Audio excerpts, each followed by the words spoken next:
Hey guys, നമസ്കാരം. നമ്മളിന്ന് പോകുന്നത് ബാംഗ്ലൂരിൽ നിന്നും കുശാൽ നഗറിലേക്കാണ്.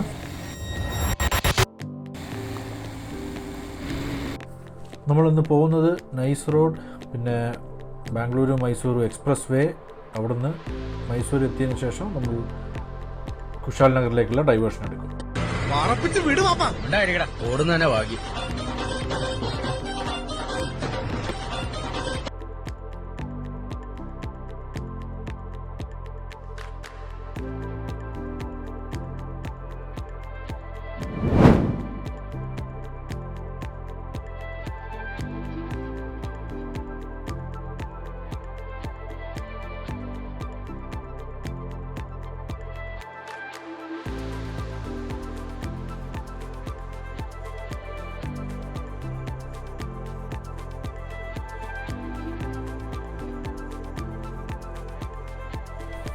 നമ്മൾ ബാംഗ്ലൂരു മൈസൂരു എക്സ്പ്രസ് വേ എൻഡ് ചെയ്തിട്ട് അവിടുന്ന് മൈസൂർ റോഡിലേക്ക് ലെഫ്റ്റ് എടുത്തു. നമുക്ക് പോകേണ്ടത് കുശാൽ നഗർ മടിക്കേരി റൂട്ട് റൈറ്റാണ്. നമ്മൾ ലെഫ്റ്റ് എടുത്തത് ഇവിടെ ഒരു നല്ല ബ്രേക്ക്ഫാസ്റ്റ് കഴിക്കാൻ പറ്റിയ ഹോട്ടലുണ്ടെന്ന് എൻ്റെ ഒരു ഫ്രണ്ട് പറഞ്ഞിട്ടുണ്ടായിരുന്നു. അപ്പോൾ നമ്മൾ ആദ്യത്തെ പിറ്റ് സ്റ്റോപ്പ് എടുക്കാനും ബ്രേക്ക്ഫാസ്റ്റ് കഴിക്കാനുമായിട്ട് അവിടെ നിർത്താൻ വേണ്ടി പോവുകയാണ്.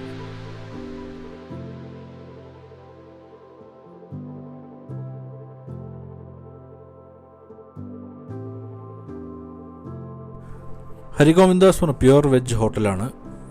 ഇതിന് 2 ഫ്ലോറാണുള്ളത്. മുകളിൽ AC വിത്ത് സർവീസ്, താഴെ സെൽഫ് സർവീസാണ്. ഞങ്ങൾ താഴെയാണ് ഇരുന്നത്. ഫുഡ് കൊള്ളായിരുന്നു. അപ്പോൾ ഈ റൂട്ടിൽ പോകുന്നവർക്കാർക്കെങ്കിലും കഴിക്കാൻ താല്പര്യമുണ്ടെങ്കിൽ ഞാൻ ഈ ഹോട്ടൽ റെക്കമെൻഡ് ചെയ്യുന്നു. നല്ല ഹോട്ടലാണ്, ഹൈജീനിക്കാണ്. ഇതിൻ്റെ ലൊക്കേഷൻ ഞാൻ ഡിസ്ക്രിപ്ഷനിൽ ടാഗ് ചെയ്തിട്ടേക്കാം. അപ്പോൾ ഞങ്ങളങ്ങനെ ബ്രേക്ക്ഫാസ്റ്റ് കഴിച്ച് കഴിഞ്ഞിട്ട് ഇവിടുന്ന് ജേർണി സ്റ്റാർട്ട് ചെയ്യുകയാണ്.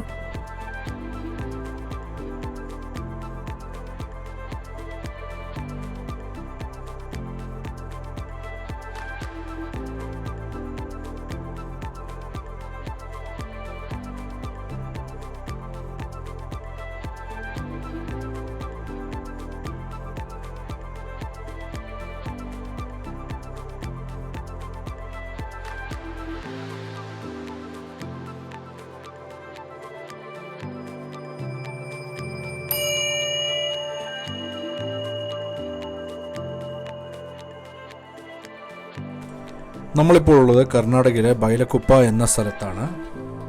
ഈ നേരെ കാണുന്നതാണ് ഗോൾഡൻ ടെമ്പിൾ അല്ലെങ്കിൽ നംഡ്രോളിംഗ് മൊണാസ്ട്രിയുടെ എൻട്രൻസ്. വിസിറ്റിംഗ് അവേഴ്സ് എന്ന് പറഞ്ഞാൽ രാവിലെ 7 മണി തൊട്ട് വൈകുന്നേരം 6 മണി വരെയാണ്. എൻട്രൻസ് ഗേറ്റ് കടന്ന് അകത്തേക്ക് വരുമ്പോൾ നമുക്ക് ആദ്യം കാണാൻ പറ്റുന്നത് ഈ മൊണാസ്ട്രിയിൽ പഠിക്കുന്ന ലാമമാർ താമസിക്കുന്ന ബിൽഡിംഗ് ആണ്.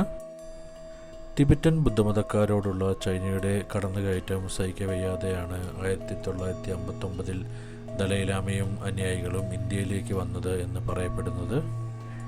ഇത് ഇന്ത്യയിലെ വലിയൊരു തിബറ്റൻ സെറ്റിൽമെൻ്റ് ആണ്. 1963 അവരിലെ പ്രമുഖനായ പിനോർ റിംപോച്ചെ സ്ഥാപിച്ചതാണ് ഈ ഗോൾഡൻ ടെമ്പിൾ. നമ്മൾ ഈ കാണുന്നതാണ് ഗോൾഡൻ ടെമ്പിളിൻ്റെ ആദ്യത്തെ വ്യൂ. ഇതുകൂടാതെ ഈ കോമ്പൗണ്ടിൻ്റെ അകത്ത് 2-3 വേറെ ടെമ്പിളുകളുമുണ്ട്. ഈ കാണുന്ന ടെമ്പിൾ എല്ലാ സമയവും തുറക്കില്ല. സ്പെഷ്യൽ ലൊക്കേഷൻസിൽ മാത്രമേ ഇത് തുറക്കാറുള്ളൂ. അവിടെ പൂജയും കാര്യങ്ങളും പ്രാർത്ഥനയും ഒക്കെ നടക്കുന്നത് കൊണ്ടാണ്.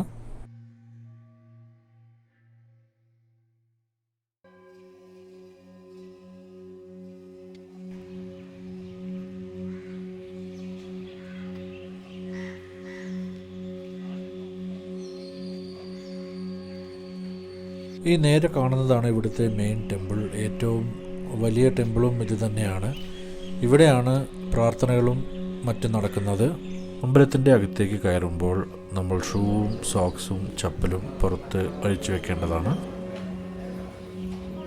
ഈ അമ്പലത്തിൻ്റെ ഉള്ളിലേക്ക് കടക്കുമ്പോൾ നമുക്ക് കാണാൻ പറ്റുന്നത് വലിയ 3 ബുദ്ധവിഗ്രഹങ്ങളാണ്. ഒറ്റ നോട്ടത്തിൽ നമുക്കിത് സ്വർണ്ണ വിഗ്രഹമാണ് എന്നാണ് തോന്നുക. പക്ഷേ ചിലർ പറയുന്നു ഇതിൽ സ്വർണം പൂശിയതാണ് എന്ന്.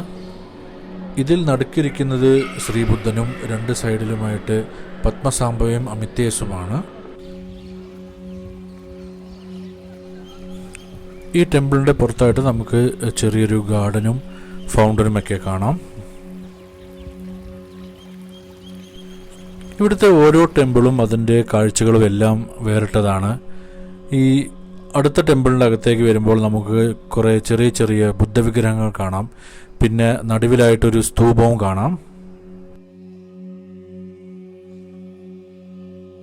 അപ്പോൾ ഇവിടുത്തെ കാഴ്ചകൾ ഇത്രയേ ഉള്ളൂ. മറ്റൊരു വീഡിയോയുമായി കാണുന്നതുവരെ ടേക്ക് കെയർ. വീഡിയോ ഇഷ്ടപ്പെട്ടാൽ എല്ലാവരും ലൈക്ക്, ഷെയർ ആൻഡ് സബ്സ്ക്രൈബ് ചെയ്യണം.